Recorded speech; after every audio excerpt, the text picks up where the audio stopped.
বর্তমানে বাংলাদেশ যদি BNP election করে 280টা সিট পাবে।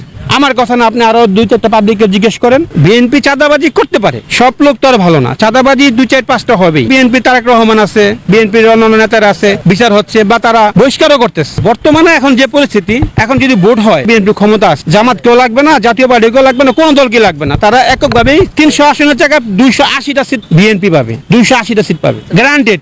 আমার কথা না, আপনি আরো 2-4টা পাবলিককে জিজ্ঞেস করেন। এনসিপির উদ্দেশ্য করে এটুকু বলি, আপনারা রাজনৈতিক দল গঠন করতে চান, গঠন করেন, উশৃঙ্খল কোনো কথাবার্তা বলেন না, যে কথাবার্তা বলে দেশের জনগণ আপনাদের খেপে যায়, বা আরেক দলকে নিয়ে খোঁচা মেরে কথা বলে কোনো লাভ নেই। আর যদি বিএনপি খেপে যায় তাহলে দেশ আবার মারামারি রক্তপাত হবে। আর ওরা যে বিএনপি করে, বিএনপি ডাক দিলে তো ঢাকা শহর জাম হয়ে যাবো, আর ওরা ডাক দিলে ঢাকা শহরকে রমনা পার্কে জাম হইব না। 500 টাকা দিয়ে আপনি ফকির না 2 ঘন্টা খাড়া করে রাখবেন, এটা তো রাজনীতিক না। আমাদের বাতিজা ইস্তাক যদি ডাক দেয় অল্লাহ করতে পারবো না, এনসিপি কোনো নেতাই টিকবো না। শুধু ইস্তাক ঢাকার মধ্যে একজন ডাক দিলে চলবো, আর বেশিক্ষণ লাগবো না। আর পুরো বিএনপি আপনি বাতিল দেন। 5 আগস্টে হাসিনার পতন হয়েছে, এটা কি সাজিদ আলম একা করছে?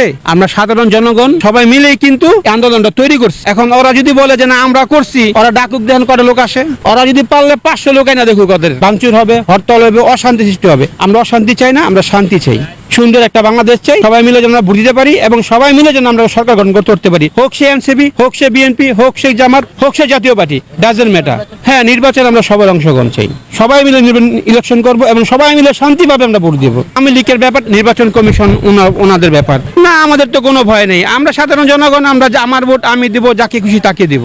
আমি লীগে আসলে আসুক, বিএনপি আসলে আসুক, আমাদের কোনো ডাজেন্ট ম্যাটার।